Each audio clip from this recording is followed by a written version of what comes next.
ಎಲ್ರಿಗೂ ನಮಸ್ಕಾರ. Kannada horror stores ಚಾನಲ್ಗೆ ನಿಮಗೆ ಸ್ವಾಗತ. ಒಂದು ತಾಯಿಯ ಅತಿಯಾದ ಪ್ರೀತಿ ಸ್ವಾರ್ಥಕ್ಕೆ ತಿರುಗಿದಾಗ ಏನೇನೆಲ್ಲ ಆಗುತ್ತೆ ಅಂತ ಈ ಮೂವಿಲಿ ತುಂಬಾ ಚೆನ್ನಾಗಿ ಹೇಳಿದ್ದಾರೆ. ಅದು ಕೂಡ ಒಂದು ಹಾರರ್ ಟಚ್ನಲ್ಲಿ ಸೂಪರಾಗಿ ಹೇಳಿದ್ದಾರೆ. ಬನ್ನಿ, ಇಲ್ಲಿ ಯಾರಿಗೆ ಏನಾಯಿತು, ಯಾರು ಏನು ಮಾಡಿದ್ರು ಅಂತ ನೋಡ್ತಾ ಹೋಗೋಣ. ಈ ಮೂವಿ ಶುರುವಿನಲ್ಲಿ ಒಬ್ಬ ವ್ಯಕ್ತಿಗೆ ಒಂದು ಹೆಣ್ಮಗು ಆಗಿದೆ.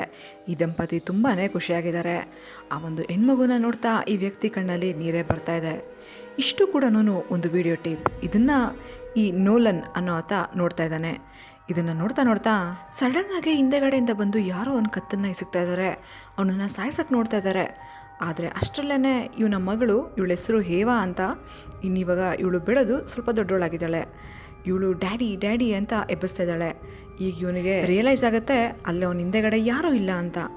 ಆವಾಗ ಇಲ್ಲಿ ಏವಾ ಹೇಳ್ತಾ ಇದ್ದಾಳೆ, ನಾವು ಇವತ್ತು 33 ಮಿನಿಟ್ಸ್ ಲೇಟ್ ಆಗಿಬಿಡುತ್ತೆ ಅಷ್ಟೇ, ಇದೇ ಥರ ಹೋಗ್ತಾ ಇದ್ರೆ ನಾವು ಬೇಗ ಬೇಗ ಎಲ್ಲ ಕೆಲಸ ಮಾಡಬೇಕಪ್ಪ ಅಂತ. ಅಂದರೆ ಇಲ್ಲಿ ನೋಲನ್ಗೆ ಯಾವುದೂ ಕೂಡ ನೆನಪಿಲ್ಲ. ಎಲ್ಲನೂ ಕೂಡ ಏನೇನು ಮಾಡಬೇಕು ಅಂತ ಸ್ಟಿಕ್ಕಿ ನೋಟ್ಸಲ್ಲಿ ಬರೆದು ಅಂಟಿಸ್ಕೊಂಡಿದ್ದಾನೆ. ಮತ್ತು ಪಾಪ ಅವಳ ಮಗಳು ತುಂಬಾ ಮೆಚ್ಯೂರ್ಡ್ ಆಗಿ ಇದನ್ನು ಹ್ಯಾಂಡಲ್ ಮಾಡ್ತಾ ಇದ್ದಾಳೆ. ಪ್ರತಿಯೊಂದು ಅವ್ರ ತಂದೆಗೆ ಅವಳೇ ಹೇಳ್ಕೊಡ್ತಾ ಇದ್ದಾಳೆ. ಟಿಫನ್ ಮಾಡೋದ್ರಿಂದ ಹಿಡಿದು ಬ್ರೇಕ್ಫಾಸ್ಟ್ ಮಾಡೋದ್ರಿಂದ ಹಿಡಿದು ಅವ್ರ ತಂದೆ ಡ್ರೆಸ್ಸಿಂಗ್ ಸ್ಟೈಲ್, ಅವ್ರ ತಂದೆ ಯಾವ ರೀತಿ ಬಿಹೇವ್ ಮಾಡ್ತಾರೆ, ಪ್ರತಿಯೊಂದನ್ನು ಕೂಡ ಅವ್ರ ಮಗಳೇ ಹೇಳ್ಕೊಡ್ತಾ ಇದ್ದಾಳೆ. ಇನ್ಫ್ಯಾಕ್ಟ್ ಕಾರ್ ಹತ್ತಿದ ತಕ್ಷಣನೇ ಅವನ ಮಗಳು ಸೀಟ್ ಬೆಲ್ಟ್ನ ಹಾಕೋದು ಕೂಡ ಇವಳೇ ಹೇಳಿ ಹಾಕಿಸ್ಕೊತಾ ಇದ್ದಾಳೆ. ಮತ್ತು ಒಂದು ಸಿಗರೆಟ್ನ ಸ್ಮೋಕ್ ಮಾಡೋಕ್ಕೆ ಅಂತ ಹೋಗ್ತಾನೆ. ಆವಾಗ ಅವಳ ಮಗಳು ನೆನಪಿಸ್ತಾಳೆ, ಅಪ್ಪ ನೀನು ಯಾವತ್ತೂ ಸ್ಮೋಕೇ ಮಾಡ್ತಾ ಇರಲಿಲ್ಲ, ಯು ಶುಡ್ ನಾಟ್ ಸ್ಮೋಕ್ ಅಂತ. ಮತ್ತು ಇವ್ರದೇ ಆದಂತಹ ಒಂದು ಹ್ಯಾಂಡ್ ಶೇಕ್ ಮಾಡೋಕ್ಕೂ ಕೂಡ ಒಂದು ಗೆಸ್ಚರ್ ಇರುತ್ತೆ. ಪಾಪ ಇದನ್ನೆಲ್ಲನೂ ಕೂಡ ಇವಾಗ ನೋಲನ್ ಮರ್ತೋಗಿದ್ದಾನೆ. ನೋಲನ್ ಮುಂಚೆ ಒಂದು ಪ್ರೆಸ್ ಡಿಪಾರ್ಟ್ಮೆಂಟಲ್ಲಿ ಒಬ್ಬ ಫೋಟೋಗ್ರಾಫರ್ ಆಗಿ ಕೆಲಸ ಮಾಡ್ತಾ ಇದ್ದ. In fact very famous photographer. ಆದರೆ ಇವಾಗ ಅವ್ನು ತೆಗಿತಾರೋ ಫೋಟೋಸ್ ಯಾವುದು ಕೂಡ ಅದಕ್ಕೆ ಮ್ಯಾಚೇ ಆಗ್ತಾ ಇರೋದಿಲ್ಲ. ಸೊ ಹಾಗಾಗಿ ಇವಾಗ ಅವನಿಗೆ ಕೆಲಸ ಕೂಡ ಹೋಗ್ಬಿಡುತ್ತೆ. ತುಂಬಾ ಫ್ರಸ್ಟ್ರೇಟ್ ಆಗಿಬಿಡ್ತಾನೆ. ಹೇಗಾದರೂ ಮಾಡಿ ಬೇಗ ಎಲ್ಲರೂ ನೆನಪಿಗೆ ಶಕ್ತಿನ ಪಡ್ಕೋಬೇಕು ಅಂತ ಒಂದು ಹಾಸ್ಪಿಟಲ್ಗೆ ಬರ್ತಾನೆ. ಇಲ್ಲಿ ಅವ್ನ ಫ್ರೆಂಡ್ ಗೇರಿ ಇರ್ತಾನೆ. ಆ್ಯಕ್ಚುಲಿ ಇವನಿಗೆ ಗೇರಿ ಯಾರು ಅನ್ನೋದು ಕೂಡ ಮರ್ತೋಗಿರ್ತಾನೆ. ಹಾಗೋ ಹೀಗೋ ಮಾಡಿ ಗೇರಿ ಹೆಲ್ಪಿಂದಾನೆ ಇವಾಗ ಹುಷಾರಾಗ್ತಾ ಇರ್ತಾನೆ. ಆವಾಗ ಈ ಗೇರಿ ಕೇಳ್ತಾನೆ, ನಿನ್ನ ಕೈಗೆ ಏನು ಮಾಡ್ಕೊಂಡೆ ಅಂತ. ಇಲ್ಲ, ಹಿಂಗೆ ಫ್ರಸ್ಟ್ರೇಟ್ ಆಗಿ ಗೋಡೆ ನೋಡಿಬಿಟ್ಟೆ ಅಂತ ಹೇಳ್ತಾನೆ. ಆವಾಗ ಗೇರಿ ಹೇಳ್ತಾನೆ, ನೀನು ಗೋಡೆ ನೋಡ್ದ, ನೀನು ಯಾವತ್ತೂ ಕೂಡ ನಿನ್ನ ಟೆಂಪರ್ಮೆಂಟ್ನ ಕಳ್ಕೊತಾನೆ ಇರಲಿಲ್ಲ, ನಾನೇ ಕೂಲಾಗಿರ್ತಾ ಇದ್ದೆ, ನೀನು ಯಾಕೆ ಇವಾಗ ಈ ಥರ ಮಾಡ್ತಾ ಇದೀಯಾ ಅಂತ. ಹೋಗ್ಲಿ ಬಿಡು, ಹುಷಾರಿಲ್ವಲ್ಲ ನಿನಗೆ, ಅದಕ್ಕೆ ಇರಬೇಕು ಅಂತ ಅಂದ್ಕೊಂಡು ಸೀದಾ ಅಲ್ಲೇ ಒಂದು ಡಾಕ್ಟರ್ನ ನೋಡೋಕ್ಕೆ ಅಂತ ಬರ್ತಾರೆ.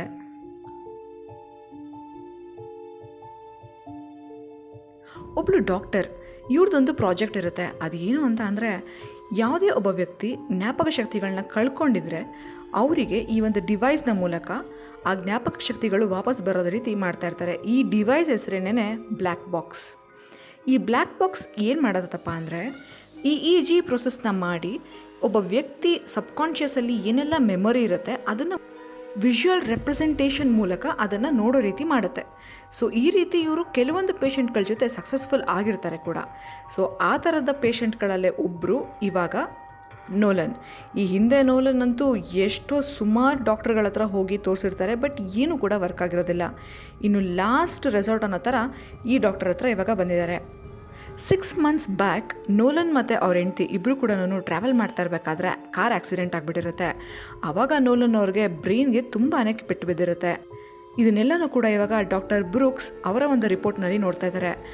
ಇಲ್ಲಿ ಒಂದು ವಿಯರ್ಡ್ ಥಿಂಗ್ ಏನಪ್ಪ ಅಂದರೆ, ಇವ್ರಿಗೆ ಆಕ್ಸಿಡೆಂಟ್ ಆಗಿ ಬ್ರೈನ್ ಡೆಡ್ ಆಗಿರುತ್ತಲ್ವ, ಡೆಡ್ ಆಗಿದ್ದ ಕೆಲವು ಮಿನಿಟ್ಸ್ಗಳಿಗೇನೆ ಇವ್ರಿಗೆ ಮತ್ತೆ ಕಾನ್ಷಿಯಸ್ನೆಸ್ ಬಂದಿರುತ್ತೆ. ಇದು ತುಂಬಾ ಸ್ವಲ್ಪ ಸ್ಟ್ರೇಂಜ್ ಅಂತ ಇವ್ರಿಗೆ ಅನಿಸುತ್ತೆ. ಬ್ಲ್ಯಾಕ್ ಬಾಕ್ಸ್ನ ಸಹಾಯದಿಂದ ಇವರ ನೆನಪುಗಳನ್ನ ವಾಪಸ್ ತಗೋಬೇಕು ಅಂತಂದರೆ ಪ್ರತಿಯೊಂದು ಇನ್ಫಾರ್ಮೇಷನ್ ಅವರ ಸಬ್ಕಾನ್ಷಿಯಸ್ ಮೈಂಡಲ್ಲಿ ಏನಿರುತ್ತೆ ಎಲ್ಲನೂ ಎರೇಸ್ ಆಗಿರಬಾರ್ದು. ಸೊ ಹಾಗಾಗಿ ನಿಮ್ಮ ಸಬ್ಕಾನ್ಷಿಯಸ್ ಬ್ರೈನ್ ಆ್ಯಕ್ಟಿವ್ ಇದೆಯಾ ಒಂದ್ಸರಿ ಚೆಕ್ ಮಾಡೋಣ ಅಂತ ಒಂದು ಸ್ಮಾಲ್ ಎಕ್ಸಸೈಸ್ನ ಮಾಡ್ತಾರೆ. ಈ ಡಾಕ್ಟರ್ ಇಲ್ಲಿ ನೋಲನ್ನ ಹಿಪ್ನೋಟೈಸ್ ಮಾಡ್ತಾರೆ. ಹಿಪ್ನೋಟೈಸ್ ಮಾಡಿದಾಗ ಇಲ್ಲಿ ನೋಡ್ಬೋದು, ನೋಲನ್ ಏನು ಯಾರು ಇಲ್ಲದೆ ಇರುವಂತಹ ಒಂದು ಜಾಗ, ಅದು ಕಂಪ್ಲೀಟ್ ಕತ್ಲೆ ತುಂಬಿರುತ್ತೆ. ಅಲ್ಲಿ ಇವರೊಬ್ಬರೇ ಇರ್ತಾರೆ. ಅದೇ ಟೈಮಲ್ಲಿ ಹಿಂದೆಗಡೆ ಯಾರೋ ಬಂದು ಇವರನ್ನು ಮುಟ್ಟಿದಾಗ ಅನಿಸುತ್ತೆ. ಇದನ್ನು ನೋಲನ್ ನೋಡಿ ಎದುರುಕೊಂಡು ಜ್ವರ ಕಿರಿಚ್ಬಿಡ್ತಾರೆ. ಡಾಕ್ಟ್ರಿಗೂ ಕೂಡ ತುಂಬಾ ಆಶ್ಚರ್ಯ ಆಗುತ್ತೆ. ಯಾಕಂದರೆ ಎಷ್ಟೋ ಪೇಷಂಟ್ಗಳು ಸುಮಾರು ಸೆಷನ್ಗಳ ಆದಮೇಲೆ ಈ ಥರದ ಅನುಭವಗಳು ಅವ್ರಿಗೆ ಆಗ್ತಾ ಇರುತ್ತೆ.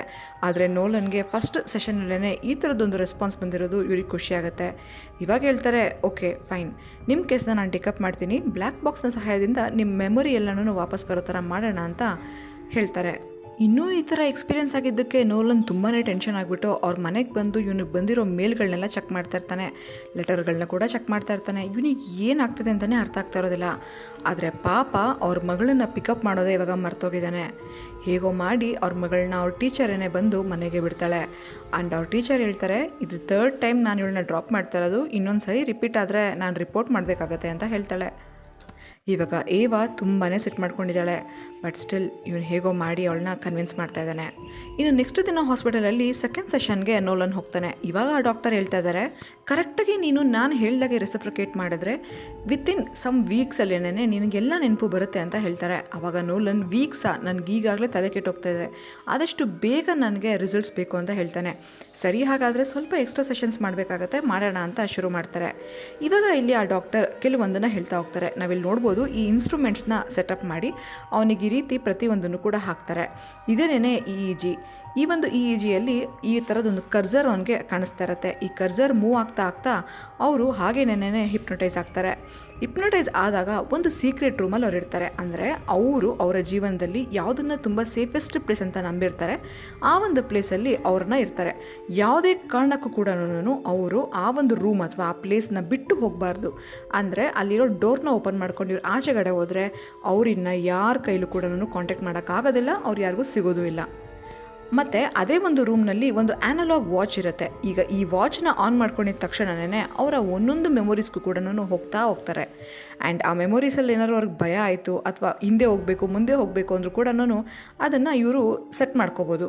ಆ್ಯಂಡ್ ಅಕಸ್ಮಾತ್ ಏನಾದರೂ ತುಂಬ ಅವ್ರಿಗೆ ಉಸಿರು ಕಟ್ಟೋ ಥರ ಆಗ್ತಾಯಿದೆ ಅಥವಾ ನನಗೆ ತುಂಬಾ ಡಿಸ್ಟರ್ಬ್ ಆಗ್ತಾಯಿದೆ ಅಂದರೆ ಆ ಒಂದು ಅನಲಾಗ್ ವಾಚ್ನ ಸ್ಟಾಪ್ ಮಾಡಿ ಅವರು ಮತ್ತೆ ಈ ಸೀಕ್ರೆಟ್ ರೂಮ್ಗೆ ವಾಪಸ್ ಬರ್ಬೋದು ಅಂತ ಇಲ್ಲಿ ಡಾಕ್ಟರ್ ನೋಲನ್ಗೆ ಕಂಪ್ಲೀಟ್ಲಿ ಎಕ್ಸ್ಪ್ಲೇನ್ ಮಾಡ್ತಾ ಇದ್ದಾರೆ.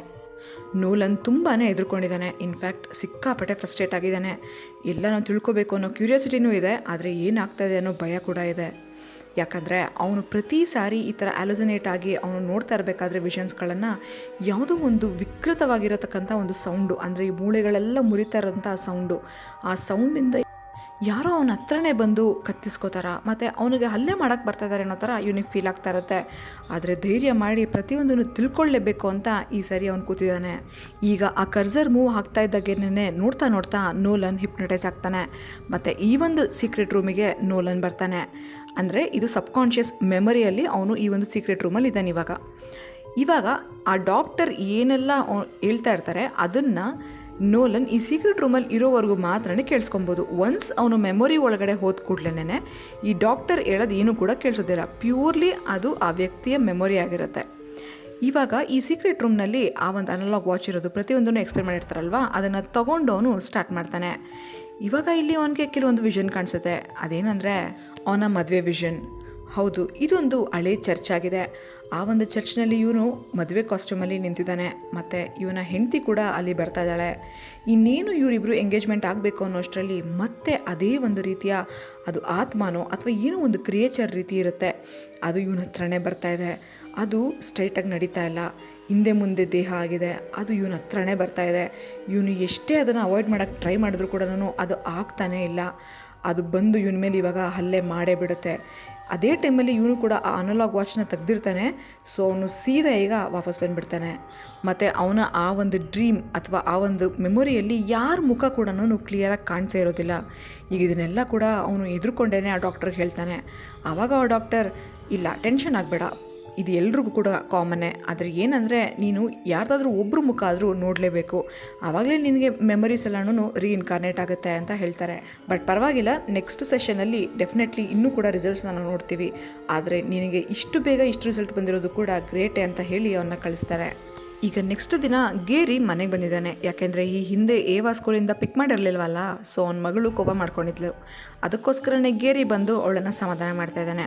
ಅದೇ ಟೈಮಲ್ಲಿ ಈ ಏವಾದು ಒಂದು ಟ್ಯಾಬ್ಲೆಟ್ ಇರುತ್ತೆ. ಆ ಟ್ಯಾಬ್ನಲ್ಲಿ ಅವಳ ತಾಯಿ ಮತ್ತು ಅವ್ರ ತಂದೆ ಇಬ್ಬರು ಫೋಟೋನೂ ಇರುತ್ತೆ. ಇದನ್ನು ನೋಡಿ ಅವಳು ತುಂಬಾ ಬೇಜಾರು ಮಾಡ್ಕೋತಾ ಇರ್ತಾಳೆ. ಅಂದರೆ ನಾನು ತುಂಬ ಕೂಲ್ ಅನ್ನೋ ಥರ ಅವಳು ಪೋರ್ಟ್ರೇ ಮಾಡ್ತಾ ಇರ್ತಾಳೆ, ಬಟ್ ಒಳಗಡೆ ಅವಳ ತಾಯಿನ ತುಂಬಾ ಮಿಸ್ ಮಾಡ್ಕೋತಾ ಇರ್ತಾಳೆ. ಇನ್ನು ಗೇರಿ ಅವಳನ್ನು ಸಮಾಧಾನ ಮಾಡಿ ಕರ್ಕೊಂಡು ಹೋದ್ಮೇಲೆ ಆ ಟ್ಯಾಬ್ಲೆಟ್ನ ಇಲ್ಲಿ ನೋಲನ್ ತೊಗೊಂಡು ನೋಡ್ತಾ ಇದ್ದಾನೆ. ಇಲ್ಲಿ ಅವರ ಮದುವೆ ಫೋಟೋಸ್ ಇದೆ. ಅವನ ಒಂದು ಸಬ್ಕಾನ್ಷಿಯಸ್ ಮೆಮೊರಿಯಲ್ಲಿ ಅವನೇನು ನೋಡ್ದ ಆ ರೀತಿ ಇಲ್ಲ, ಸ್ವಲ್ಪ ಏನೋ ಡಿಫ್ರೆಂಟ್ ಆಗಿದೆ ಇಲ್ಲಿ. ಇನ್ನು ಅಲ್ಲೇನೇ ಒಂದು ಚಾಪ್ ಸ್ಟಿಕ್ನ ರೀತಿ ಇರುತ್ತೆ, ಅದನ್ನು ನೋಡಿ ಇವನಿಗೆ ಏನೋ ಒಂದು ನೆನಪಾಗ್ತಾ ಇರುತ್ತೆ. ಕ್ಲಿಯರಾಗಿ ನೆನಪಾಗ್ತಾ ಇರೋದಿಲ್ಲ, ಬಟ್ ಏನಕ್ಕೋ ಅವನಿಗೆ ಆ ಚಾಪ್ ಸ್ಟಿಕ್ ತುಂಬಾ ರಿಲೇಟೆಡ್ ಅಂತ ಅನ್ಸೋಕೆ ಶುರು ಆಗುತ್ತೆ. ಇನ್ನು ತಡ ಮಾಡದೆ ಅವನು ನೆಕ್ಸ್ಟ್ ದಿನವೇ ಏವಾನ ಔಟಿಂಗ್ ಕರ್ಕೊಂಡು ಹೋಗ್ತಾನೆ. ಆವಾಗ ಈ ಒಂದು ರೆಸ್ಟೋರೆಂಟಿಗೆ ಬರ್ತಾರೆ. ಈ ಹಿಂದೆ ಏವಾ ಯಾವತ್ತೂ ಕೂಡ ಅವ್ರ ತಂದೆ ಜೊತೆ ಈ ರೆಸ್ಟೋರೆಂಟಿಗೆ ಬಂದಿರೋದಿಲ್ಲ. ಇನ್ನು ರೆಸ್ಟೋರೆಂಟಿಗೆ ಬಂದು ತಾನೇ ಅವನು ಕೆಲವೊಂದು ಆರ್ಡರ್ಗಳನ್ನ ಮಾಡ್ತಾ ಹೋಗ್ತಾನೆ. ಹೇವಾಗಂತೂ ಈ ಕಡೆ ಖುಷಿ ಆಗ್ತಾ ಇರುತ್ತೆ, ಈ ಕಡೆ ಭಯನೂ ಆಗ್ತಾ ಇರುತ್ತೆ. ಯಾಕೆಂದರೆ ಈ ಹಿಂದೆ ಅವ್ರು ಯಾವತ್ತೂ ಕೂಡ ಈ ಹೋಟೆಲ್ಗೆ ಬಂದಿರೋದಿಲ್ಲ. ಇನ್ನು ಈ ಒಂದು ಚೈನೀಸ್ ರೆಸ್ಟೋರೆಂಟ್ನಲ್ಲಿ ಅವ್ರಿಗೆ ಏನೇನು ಬೇಕೋ ಎಲ್ಲ ಆರ್ಡ್ರ್ ಮಾಡ್ತಾರೆ. ಏವಾಗ ಕೂಡ ತುಂಬಾ ಇಷ್ಟ ಆಗುತ್ತೆ. ಇದನ್ನೆಲ್ಲ ಹೋಗಿ ಅವನು ನೆಕ್ಸ್ಟ್ ಡೇ ಆ ಡಾಕ್ಟರ್ ಬ್ರೂಕ್ಸ್ಗೂ ಕೂಡ ಹೇಳ್ತಾ ಇದ್ದಾನೆ. ಈಗ 3rd ಸೆಷನ್ ಸ್ಟಾರ್ಟ್ ಮಾಡ್ತಾರೆ.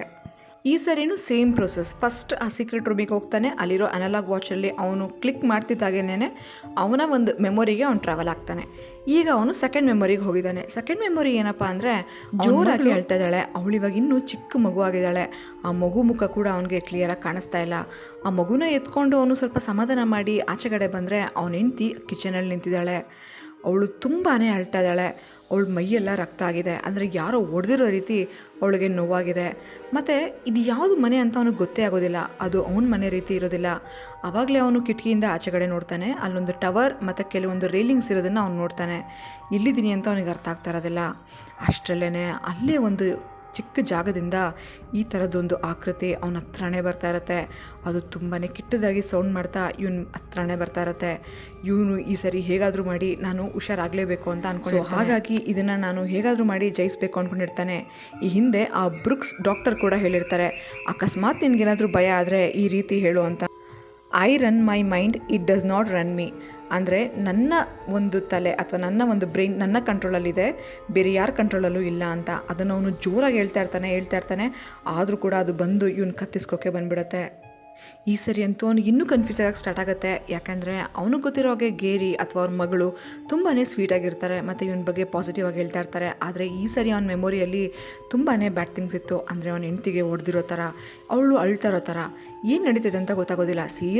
ಸೀದಾ ಅವನು ಗ್ಯಾರಿ ಹತ್ರ ಬಂದು ಕೇಳ್ತಾ ಹೋಗ್ತಾನೆ, ನನಗೇನಾದರೂ ಅಫೇರ್ ಇತ್ತಾ, ನಾನೇನಾದರೂ ನನ್ನ ಹೆಂಡತಿಗೆ ಚೀಟ್ ಮಾಡಿದ್ನಾ, ಯಾವತ್ತಾದ್ರೂ ಜಗಳ ಆಡಿದ್ವಾ, ಏನಾದರೂ ಆಗಿತ್ತಾ ಅಂತ. ಅವಾಗ ಇವನು ಹೇಳ್ತಾನೆ, ಸಾಧ್ಯನೇ ಇಲ್ಲ ಕಣೋ, ನೀನು ಹೆಂಡ್ತಿ ನನಗೆ ತಂಗಿ ಇದ್ದಂಗೆ. ಆ ಥರ ಏನಾದರೂ ಇದ್ದಿದ್ರೆ ಅವಳು ನನಗೆ ಹೇಳಿರೋಳು. ನೀನು ಸುಮ್ಮನೆ ನೀನೇ ಈ ಥರ ಎಲ್ಲ ಅನ್ಕೊಳಕ್ಕೆ ಹೋಗ್ಬೇಡ. You are a good man. In fact ನಾವಂತೂ ಕಾಲೇಜಲ್ಲಿದ್ದಾಗಿಂದನೂ ನೀನು ನೋಡಿದ್ದೀನಿ. ಕಾಲೇಜಲ್ಲಿದ್ದಾಗ ನೀನು ಬಾಕ್ಸಿಗೆ ಕೂಡ ಬರ್ತಾ ಇರಲಿಲ್ಲ. ನಿನಗೆ ಯಾರಿಗಾದ್ರೂ ಹೊಡಿಬೇಕು ಅಂದರೆ ಅಷ್ಟು ಹೆದರ್ಕೋತೀಯ ನೀನು. ಸಾಧ್ಯನೇ ಇಲ್ಲ ಕಣೋ, ನೀನು ಬೇರೆ ಏನೋ ನೋಡಿ ಏನೋ ಅಂದ್ಕೊಂಡಿದ್ಯಾ ಅಂತ ಹೇಳ್ತಾನೆ. ಆದರೆ ಇವನಿಗಂತೂ ಪಾಪ ತುಂಬಾ ಭಯ ಆಗ್ತಾ ಇರುತ್ತೆ, ತುಂಬಾ ಟೆನ್ಷನ್ ಆಗ್ತಾ ಇರುತ್ತೆ. ಅದಕ್ಕಿಂತ ಹೆಚ್ಚಾಗಿ ತುಂಬಾ ಕನ್ಫ್ಯೂಸ್ ಆಗಿರ್ತಾನೆ. ಈಗ ಅವನ ಮೆಮೊರಿಯಲ್ಲಿ ಒಂದು ಟವರ್ನ ನೋಡಿದ್ದ ಅಲ್ವಾ, ಅದನ್ನು ಇವನು ಗೂಗಲಲ್ಲಿ ಸರ್ಚ್ ಮಾಡ್ತಾ ಹೋಗ್ತಾನೆ. ಅಕಸ್ಮಾತ್ ಅದಕ್ಕೆ ರಿಲೇಟೆಡ್ ಎಲ್ಲಾದರೂ ಆಸುಪಾಸಲ್ಲಿ ಇದೆಯಾ ಅಂತ. And he was right. ಅಲ್ಲೇ ಹತ್ತಿರದಲ್ಲೇನೆ ಆ ಟವರ್ ಕಾಣಿಸ್ತಾ ಇರುತ್ತೆ. ಈಗ ಅಲ್ಲಿಗೆ ಹೋದರೆ ನಮಗೇನಾದರೂ ಒಂದು ಕ್ಲೂ ಸಿಗುತ್ತೆ ಅಂತ ಅವನು ಅನ್ಕೋತಾನೆ.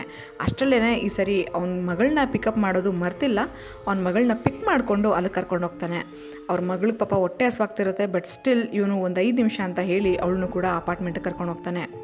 ಆ್ಯಂಡ್ ಕರೆಕ್ಟಾಗಿ ಅವನು ಏನು ನೋಡಿದ್ದ ಅದೇ ಒಂದು ಟವರ್ನ ಎದುರುಗಡೆ ಒಂದು ಅಪಾರ್ಟ್ಮೆಂಟ್ ಇರುತ್ತೆ. ಈಗ ಅವನು ಅದರೊಳಗಡೆ ಬರ್ತಾನೆ. ಇನ್ನೇನು ಲಿಫ್ಟಲ್ಲಿ ಹೋಗ್ಬೇಕು ಅಂದ್ಕೊಳ್ಳೋ ಅಷ್ಟರಲ್ಲಿ ಅಲ್ಲೇ ಮೆಟ್ಲ ಮೇಲಿಂದ ಯಾರೋ ಬಿದ್ದಿರೋ ಥರ ಇವನಿಗೆ ವಿಷನ್ಸ್ಗಳು ಕಾಣಿಸ್ತಾ ಇದೆ. ಈಗ ಅವನು ಮೆಟ್ಲನ್ನೇ ಹತ್ಕೊಂಡು ಹೋಗಿ ಅಲ್ಲೇ ಕಾರಿಡಾರಿಗೆ ಹೋಗ್ತಾರೆ. ಆವಾಗ ಅವನಿಗೆ ಸಡನ್ನಾಗೆ ಯಾವುದೋ ಒಂದು ರೂಮ್ ಅನಿಸುತ್ತೆ ಅವನಿಗೆ, ನಾನು ಈ ರೂಮ್ ಒಳಗಡೆ ಹೋಗಬೇಕಂತ. ಆವಾಗ ಅವನು ಡೋರ್ ನಾಕ್ ಮಾಡ್ತಾನೆ. ಒಂದು ಚಿಕ್ಕ ಹುಡುಗಿ ಬಂದು ಡೋರ್ ತೆಗಿತಾಳೆ.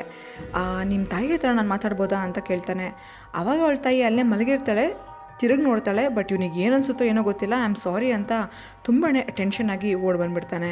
ಆ್ಯಂಡ್ ಎಕ್ಸಾಕ್ಟ್ಲಿ ಅವ್ನ ಡ್ರೀಮಲ್ಲಿ ಏನೇನು ನೋಡಿದ್ದ ಒಂದು ವಾಲ್ ಪೇಂಟಿಂಗ್, ಆ ಒಂದು ಕಿಚನ್, ಪ್ರತಿಯೊಂದು ಕೂಡ ಅಲ್ಲೇ ಇದೆ. ಅಂದರೆ ಅವನು ಈ ಹಿಂದೆ ಅವನ ವಿಷನ್ಗಳಲ್ಲಿ, ಅವನ ಒಂದು ಮೆಮೊರಿಯಲ್ಲಿ ಅವನು ಡ್ರೀಮ್ನ ರೀತಿ ಏನು ನೋಡಿದ್ದ ಅದು ಎಲ್ಲನೂ ಕೂಡ ರಿಯಲ್ಲೇ. ಆ್ಯಂಡ್ ಅದು ಇದೇ ಮನೆ ಅಂತ ಅವನಿಗೆ ಕನ್ಫರ್ಮ್ ಆಗುತ್ತೆ. ಇವಾಗ ಮತ್ತೆ ಅವನು ಗೇರಿ ಹತ್ರ ಹೋಗಿದ್ದನ್ನೆಲ್ಲ ಕೂಡ ನಾನು ಹೇಳ್ತಾನೆ. ಮತ್ತು ಈ ಒಂದು ಅಡ್ರೆಸ್ನ ಅವನು ಮರ್ತೋಗ್ಬಿಡ್ತಾನೆ ಅಂತ ಆ ಗೇರಿ ಕೈ ಮೇಲೆ ಆ ಅಡ್ರೆಸ್ನ ಬರೀತಾನೆ. ಬರೆದ್ಬಿಟ್ಟು, ನಾನು ಇದುವರೆಗೂ ಏನಾದರೂ ನಮ್ಮ ಮನೆನ ಬಿಟ್ಟು ಬೇರೆ ಕಡೆ ಅಪಾರ್ಟ್ಮೆಂಟಲ್ಲಿ ಎಲ್ಲರೂ ನಾನು ನನ್ನ ಹೆಂಡತಿ ಸ್ಟೇ ಆಗಿದ್ವಾ, ನೆನಪು ಮಾಡ್ಕೊಂಡು ಹೇಳು ಗೇರಿ ಪ್ಲೀಸ್ ಅಂತ ಹೇಳ್ತಾನೆ. ಆವಾಗ ಗೇರಿ ಕೂಡ ನೆನಪು ಮಾಡಿಕೊಂಡು, ನನಗೆ ಗೊತ್ತಿರೋ ಹಾಗೆ ಇಲ್ಲ ಕಣೋ, ನಿಂದೇ ಸ್ವಂತ ಮನೆ ಇದೆಯಲ್ಲ, ಈಗಿರೋ ಮನೆಯಲ್ಲೇ ನೀವು ಇದ್ದಿದ್ದು. ಬಟ್ ನಾನೊಂದು 2 ವರ್ಷ ಹೊರಗಡೆ ಹೋಗಿದ್ದೆ, ಅವಾಗೇನಾದರೂ ನೀವು ಅಪಾರ್ಟ್ಮೆಂಟಿಗೆ ಶಿಫ್ಟ್ ಆಗಿದ್ರೆ ನನಗೆ ಗೊತ್ತಿಲ್ಲ ಅಂತ ಹೇಳ್ತಾನೆ. ಇವನಿಗಂತೂ ಈ ಸರಿ ಇನ್ನೂ ಕೂಡ ತಿಳ್ಕೊಳ್ಬೇಕು ಅಂತ ನೋಲನ್ಗೆ ಅನಿಸಿ ಸೀದಾ ಅವನು ಮತ್ತೆ ಆ ಬ್ರೂಕ್ಸ್ ಡಾಕ್ಟರ್ ಹತ್ರ ಬರ್ತಾನೆ. ಈ ಕಡೆ ಗೇರಿ ಇವನು ಯಾಕೆ ಈ ಥರ ಎಲ್ಲ ಆಡ್ತಾ ಇದ್ದಾನೆ ಅಂತ ಮತ್ತೆ ಅವ್ನ ರಿಪೋರ್ಟ್ನ ಹೋಗಿ ಚೆಕ್ ಮಾಡ್ತಾನೆ. ಇವನಿಗೆ ಏನೇನಾಗಿತ್ತು ಎಕ್ಸಾಕ್ಟ್ಲಿ ಅಂತ. ಅಂದರೆ ಆಕ್ಸಿಡೆಂಟ್ ಆಗಿರುತ್ತೆ. ಆಕ್ಸಿಡೆಂಟ್ ಆಗಿದ ತಕ್ಷಣವೇ ಹಾಸ್ಪಿಟ್ಲಿಗೆ ಕೂಡ ಇವನ್ನ ಅಡ್ಮಿಟ್ ಮಾಡಿರ್ತಾರೆ. ಅಡ್ಮಿಟ್ ಮಾಡಿದಾಗ ಅವ್ರ ಹೆಂಡ್ತಿ ತೀರೋಗಿರ್ತಾರೆ. ಇನ್ನು ಇವನಿಗೆ for some minutes brain dead ಆಗಿರುತ್ತೆ. ಆ ರೀತಿ ಬ್ರೈನ್ ಡೆಡ್ ಆದಾಗ ಸಡನ್ನಾಗಿ ಯಾವುದೇ ಒಂದು ಪೇಷಂಟ್ ಕೂಡ ಎದ್ದೇಳಲ್ಲ. ಆದರೆ ಇವನು ಎದ್ದೇಳಿರ್ತಾನೆ. ಅದು ಹೇಗೆ ಸಾಧ್ಯ, ಇವನಿಗೆ ಹೇಗೆ ಒಂದು ಕಾನ್ಷಿಯಸ್ನೆಸ್ ಬಂತು ಅನ್ನೋದು ತುಂಬಾ ಅವನಿಗೆ ಕಾಡುತ್ತೆ. ಆವಾಗ ಈ ಪೇಷಂಟ್ನ ಅಟೆಂಡ್ ಮಾಡಿದ್ಯಾರು ಅಂತ ಅಲ್ಲೇ ಕೇಳಿದಾಗ ಈ ಒಂದು ಪೇಷಂಟ್ನ ಅವತ್ತು ರಾತ್ರಿ ಏನು ಬ್ರೈನ್ ಡೆಡ್ ಆಯಿತು ಅಂತ ಗೊತ್ತಾಯಿತು. ಆವಾಗ ಇಮಿಡಿಯೇಟಾಗಿ ಕೆಲವೊಂದು ಅವರ್ಸ್ಗಳ ಕಾಲ ಬ್ರೂಕ್ಸ್ ಡಾಕ್ಟರ್ ಅವರು ಅವರ ಒಂದು ಲ್ಯಾಬ್ನಲ್ಲಿ ಇಟ್ಕೊಂಡಿದ್ರು ಅಂತ ಏನೋ ಗೊತ್ತಾಗುತ್ತೆ. ಸೊ ಸಮಥಿಂಗ್ ಇಸ್ ಸ್ಟ್ರೇಂಜ್ ಅಂತ ಇವನಿಗೆ ಅನ್ಸೋಕ್ಕೆ ಶುರು ಆಗುತ್ತೆ. ಇನ್ನು ಈ ಕಡೆ ತುಂಬಾ ಧೈರ್ಯ ತಗೊಂಡು ನೋಲನ್ ಈ ಸೆಷನ್ನ ಸ್ಟಾರ್ಟ್ ಮಾಡ್ತಾರೆ. ಇವಾಗ ಅವನು ಮತ್ತೆ ಅದೇ ಒಂದು ಅವನಿಗೆ ಏನು ಮೆಮೊರಿಯಲ್ಲಿ ಇರ್ತಕ್ಕಂಥ ಕೆಲವೊಂದು ವಿಷನ್ಸ್ಗಳು ಕಾಣಿಸೋಕ್ಕೆ ಶುರು ಆಗುತ್ತೆ. ಈ ಸರಿನೂ ಕೂಡ ಸೇಮ್ ಅದೇ ಒಂದು ಮ್ಯಾರೇಜ್ನ ಸೆರೆಮನಿ ನಡೀತಾ ಇರುತ್ತೆ. ಆವಾಗ ಮತ್ತೆ ಆ ಒಂದು ಆಕೃತಿ ಇವನ ಹತ್ರನೇ ಬರುತ್ತೆ. ಆದರೆ ಈ ಸರಿ ಇನ್ನೇನು ಬಂದು ಇವನ ಮೇಲೆ ಹಲ್ಲೆ ಮಾಡ್ತು ಅನ್ನೋ ಅಷ್ಟರಲ್ಲಿ ವಾಪಸ್ ಬರೋದಿಲ್ಲ. ಅವನ ಡ್ರೀಮ್ನ ಅವನು ಫಾರ್ವರ್ಡ್ ಮಾಡ್ತಾನೆ. ಅಂದರೆ ಅವನ ಒಂದು ಮೆಮೊರಿನ ಅವನು ಫಾರ್ವರ್ಡ್ ಮಾಡ್ತಾನೆ.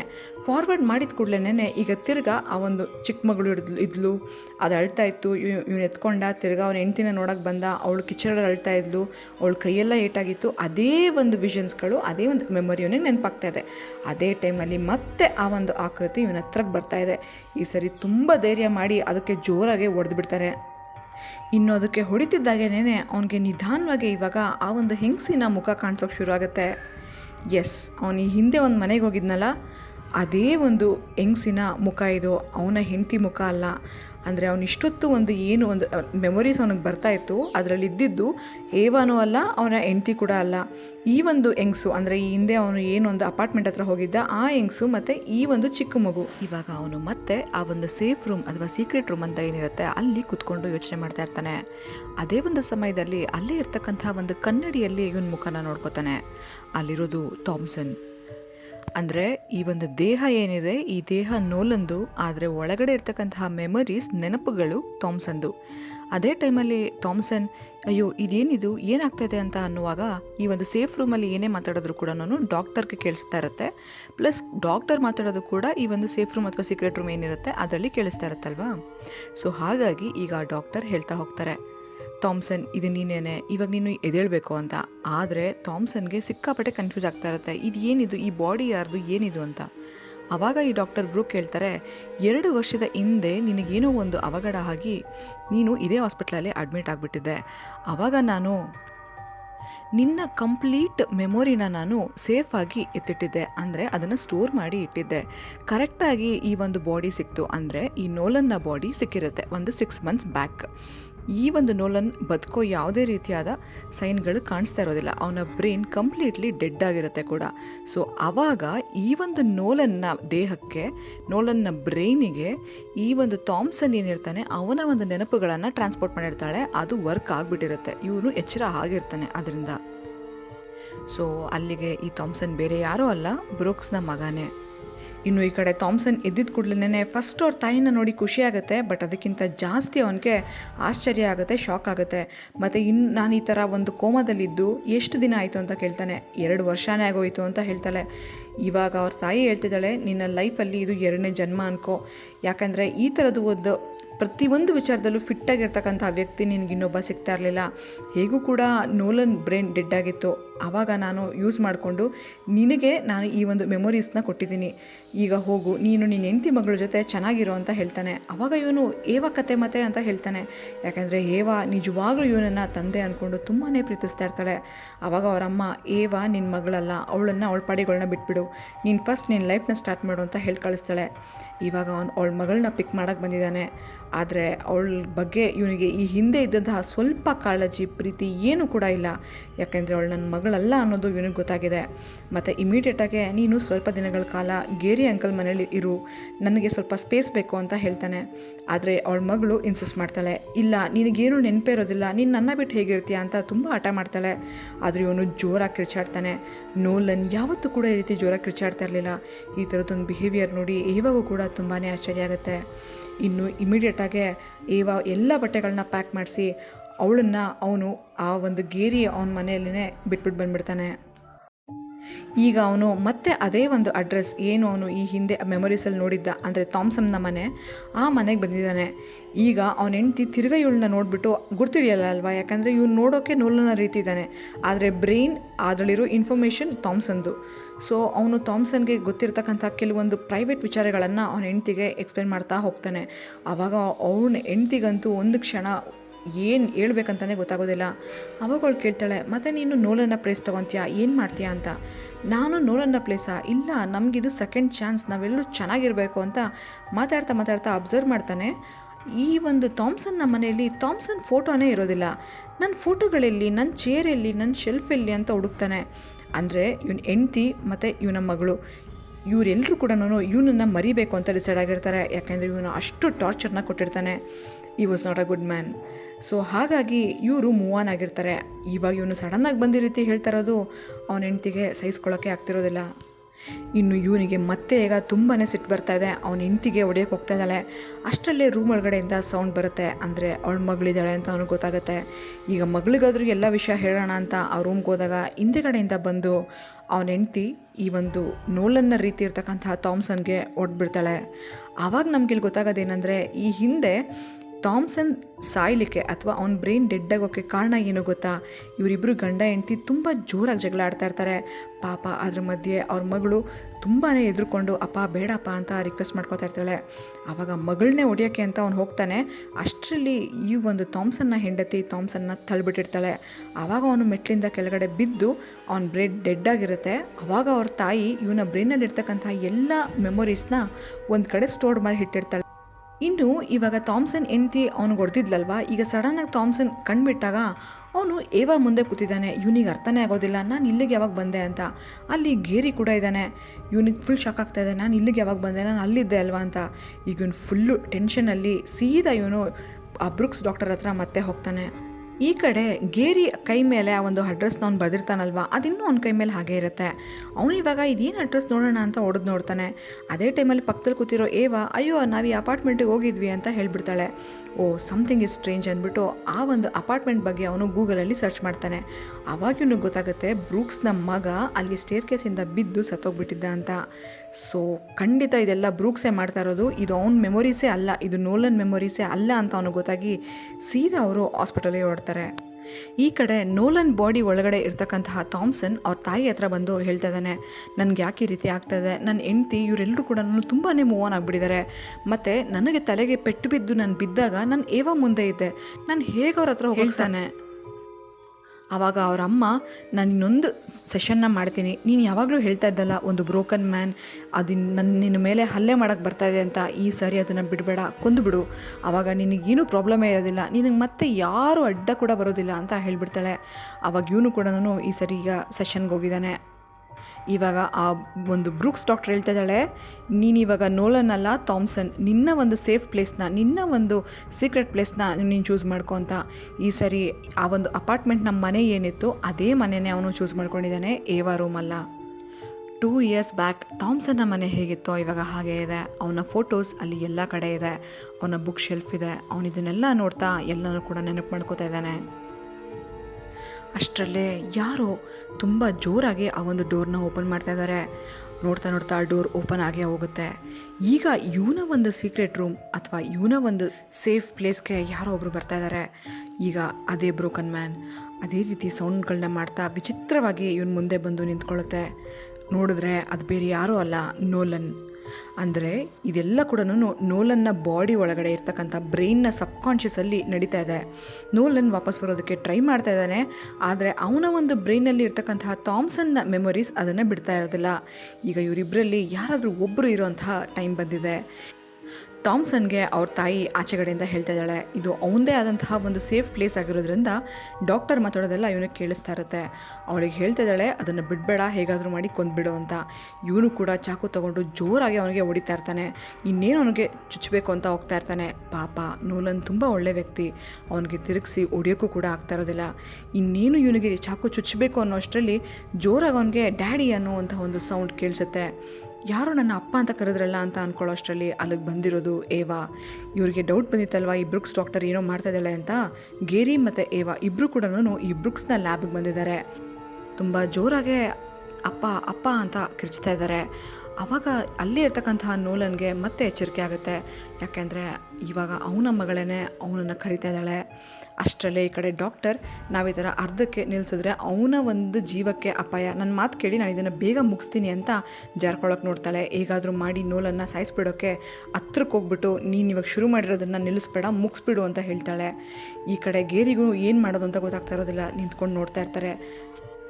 ಅಷ್ಟರಲ್ಲಿ ತಿರ್ಗಾ ಈ ಒಂದು ಥಾಮ್ಸನ್ ನೋಲನ್ನ ಸಾಯಿಸೋಕ್ಕೆ ಅಂತ ಹೋಗ್ತಾನೆ. ಅಷ್ಟರಲ್ಲಿ ಮತ್ತೆ ಏವಾ ಜೋರಾಗೆ ಅಪ್ಪ ಅಂತ ಅಳ್ತಾ ಇರ್ತಾಳೆ. ಆವಾಗ ಥಾಮ್ಸನ್ಗೆ ಅಲ್ಲೇ ಇರ್ತಕ್ಕಂಥ ಫೋಟೋಗಳನ್ನ ನೋಡಿ ಅವನ ಮಗಳು ನೆನಪಾಗ್ತಾಳೆ. ಇವನು ಬದುಕಿದ್ದಾಗ ಅವನ ಮಗಳಿಗೆ ಎಷ್ಟೆಲ್ಲ ಹಿಂಸೆ ಕೊಟ್ಟಿದ್ದೆ ಅನ್ನೋದು ಅವನಿಗೆ ನೆನಪಾಗುತ್ತೆ. ನಾನು ಯಾವತ್ತೂ ಕೂಡ ಒಳ್ಳೆ ವ್ಯಕ್ತಿ ಆಗೇ ಇರಲಿಲ್ಲ. ಆ್ಯಂಡ್ ಇವಾಗ ಅವನ ಒಂದು ಫ್ಯಾಮಿಲಿ ಇವನನ್ನು ರಿಸೀವ್ ಮಾಡೋಕ್ಕೂ ಕೂಡ ಇಷ್ಟಪಡ್ತಾ ಇಲ್ಲ. ಆದರೆ ಏವಾ ಅವಳ ಒಂದು ತಂದೆನ ಎಷ್ಟು ಇಷ್ಟಪಡ್ತಾಳೆ, ಎಷ್ಟು ಬೇಕು ಅವಳಿಗೆ ಅನ್ನೋದು ಇವನಿಗೀಗ ಗೊತ್ತಿದೆ. ಸೊ ಅವನೇ ಅರ್ಥ ಮಾಡ್ಕೊಂಡೋದನ್ನು ಆ ಒಂದು ಸೀಕ್ರೆಟ್ ರೂಮ್ ಅಥವಾ ಸೇಫ್ ರೂಮ್ ಏನಿದೆ ಬಾಗಿಲು ತೆಗೆದು ಆಚೆ ಬಂದುಬಿಡ್ತಾನೆ. ನಾವು ಸ್ಟಾರ್ಟಿಂಗ್ಗೆ ನೋಡಿದ್ವಿ, ಆ ಒಂದು ಸೇಫ್ ಅಥವಾ ಸೀಕ್ರೆಟ್ ರೂಮ್ನಿಂದ ಆಚೆಗಡೆ ಬಂದರೆ ಯಾರೂ ಕೂಡ ಅವರನ್ನು ಕಾಂಟ್ಯಾಕ್ಟ್ ಮಾಡೋಕ್ಕಾಗಲ್ಲ. ಈಗೇನು ಆಚೆಗಡೆ ಬಂದು ಹೊರಟೋಗ್ಬಿಟ್ಟಿದ್ದಾನೆ. ಅಂದರೆ ಅವನಿನ್ನ ಯಾವತ್ತೂ ಕೂಡ ಯಾರಿಗೂ ಕೂಡ ಸಿಗೋದಿಲ್ಲ. ಈ ಕಡೆ ನೋಲನ್ನ ಮೆಮೊರೀಸ್ ಆ್ಯಕ್ಟಿವ್ ಆಗುತ್ತೆ ಮತ್ತು ಅವನಿಗೆ ಈ ಕಡೆ ಪ್ರಜ್ಞೆ ಕೂಡ ಬರುತ್ತೆ. ಪ್ರಜ್ಞೆ ಬಂದಾಗ ಈ ಕಡೆ ಡಾಕ್ಟ್ರಿಗೂ ಗೊತ್ತಿರೋದಿಲ್ಲ ಈ ಒಂದು ಥಾಮ್ಸನ್ ಆಚೆ ಹೋಗಿದ್ದಾನೆ ಡೋರ್ ಬಿಟ್ಟು ಅಂತ. ಸೊ ಇಲ್ಲಿ ಈ ಒಂದು ಡಾಕ್ಟರ್ ನೋಡ್ತಾ ಇರ್ತಾಳೆ, ನನ್ನ ಮಗ ಬಂದ ಅಂತ. ಆದರೆ ಅಷ್ಟರಲ್ಲಿ ನೋಲನ್ ಹೇವಾನ ನೋಡಿ ಹಿಡ್ಕೋತಾನೆ. ಅಂದರೆ ಈಗ ಬಂದಿರೋದು ನೋಲನ್ ಅಂತ ಇವಳಿಗೆ ಗೊತ್ತಾಗ್ಬಿಡುತ್ತೆ. ಆವಾಗ ಅವಳು ಇಮಿಡಿಯೇಟಾಗಿ ಇಲ್ಲ ಇಲ್ಲೇನೂ ಒಂಚೂರು ಪ್ರಾಬ್ಲಮ್ ಆಗಿದೆ, ನಾನು ಇನ್ನೊಂದು ಸರಿ ಇದನ್ನೆಲ್ಲ ಮಾಡಬೇಕು ಅಂತ ಮತ್ತೆ ಆ ಒಂದು ಮಷಿನ್ನ ತೊಗೊಂಬರ್ತಾ ಇರ್ತಾಳೆ. ಅಷ್ಟರಲ್ಲೇ ಗೇರಿ ಆ ಒಂದು EEG ಮಷಿನ್ನ ಅಲ್ಲೇ ಹೊಡೆದಾಕ್ಬಿಟ್ಟು ನಿನ್ನ ಒಂದು ಸ್ವಾರ್ಥಕ್ಕೆ ನಿನ್ನ ಮಗನ ಮೆಮೊರೀಸ್ನ ನಮ್ಮ ನೋಲನ್ಗೆ ಹಾಕಿದ್ದೆ, ನಿನ್ನನ್ನು ನಾನು ಸುಮ್ಮನೆ ಬಿಡೋದಿಲ್ಲ ಅಂತ ಅವಳಿಗಲ್ಲೇ ವಾರ್ನಿಂಗ್ ಮಾಡಿ ಅವನನ್ನು ಕರ್ಕೊಂಡು ಆಚೆ ಕಡೆ ಬರ್ತಾರೆ. ಇನ್ನು ಇವಾಗ ನೆಕ್ಸ್ಟ್ ಸೀನಲ್ಲಿ ನಾವಿಲ್ಲಿ ನೋಡ್ಬೋದು ನೋಲನ್ ಮತ್ತು ಅವನ ಒಂದು ಮಗಳು ತುಂಬಾ ಚೆನ್ನಾಗಿದ್ದಾರೆ. ಆದರೆ ಪಾಪ ಅವನ ಹೆಂಡ್ತಿನ ಅವನು ತುಂಬಾ ಮಿಸ್ ಮಾಡ್ಕೋತಾ ಇದ್ದಾನೆ. ಆದರೆ ಮಗಳಿರೋದ್ರಿಂದ ಅವನಿಗದು ಗೊತ್ತಾಗ್ತಾ ಇಲ್ಲ. ತುಂಬಾ ಖುಷಿಯಾಗಿ ಅವನ ಹಳೆ ಮೆಮೊರೀಸ್ ಎಲ್ಲ ಕೂಡ ಅವನಿಗೆ ಬಂದಿದೆ. ಹ್ಯಾಪಿ ಆಗಿ ಅವರ ಒಂದು ಜೀವನನ ಕಳೀತಾ ಇದ್ದಾರೆ. ಮತ್ತು ಈ ಕಡೆ ಆ ಒಂದು ಡಾಕ್ಟರ್ ಬಗ್ಗೆ ಈ ಗೇರಿ ಕಂಪ್ಲೇಂಟ್ನ ಕೊಟ್ಟಿದ್ದಾನೆ. ಈ ಒಂದು ಸ್ಕ್ಯಾಂಡಲ್ ಇವಾಗ ಕಂಪ್ಲೀಟ್ಲಿ ಆ ಒಂದು ದೇಶದಲ್ಲೇ ವೈರಲ್ ಆಗಿದೆ. ಮತ್ತು ಇಲ್ಲಿ ಮರಿಂಡಾ ಅಂದರೆ ಥಾಮ್ಸನ್ನ ಹೆಂಡ್ತಿ ಏನಿದ್ದಾಳೆ ಅವಳು ಪೇಪರ್ ಹಳೆಯೋದನ್ನು ನೋಡ್ತಾ ಇದ್ದಾಳೆ. ಅವಳಿಗೂ ಕೂಡ ಇದು ಸಮಾಧಾನ ಆಗುತ್ತೆ. ಯಾಕೆಂದರೆ ಒಬ್ಬರು ದೇಹನ ಆ ರೀತಿ ಹೇಗೆ ಬೇಕೋ ಹಾಗೆ ನಮಗೆ ಬೇಕಾಗೆ ಯೂಸ್ ಮಾಡ್ಕೋಬಾರ್ದಲ್ವ, ಅದು ಮರಿಂಡೆಗೂ ಕೂಡ ಗೊತ್ತಿರುತ್ತೆ. ಈಗ ಮರಿಂಡಾ ಮತ್ತು ಅವನ ಮಗಳು ಕೂಡ ಆ ಒಂದು ಊರನ್ನೇ ಬಿಟ್ಟೋಗೋಕ್ಕೆ ಪ್ರತಿಯೊಂದನ್ನು ರೆಡಿ ಮಾಡ್ಕೋತಾ ಇರ್ತಾರೆ. ಇನ್ನು ಈ ಮೂವಿಯ ಕ್ಲೈಮ್ಯಾಕ್ಸಲ್ಲಿ ಈ ಡಾಕ್ಟರ್ ಬ್ರೂಕ್ಸ್ ಅಂಥ ಒಂದು ದೊಡ್ಡ ಸ್ಕ್ಯಾಂಡಲ್ ಮಾಡಿ ಜೈಲಿಗೆ ಹೋಗಿ ಡಿಸ್ಮಿಸ್ ಆಗಿದ್ರು ಕೂಡ ಮತ್ತೆ ಇವಾಗ ಅವಳ ಪ್ರಾಜೆಕ್ಟ್ ಮೇಲೆ ವರ್ಕ್ ಮಾಡ್ತಾ ಇದ್ದಾಳೆ.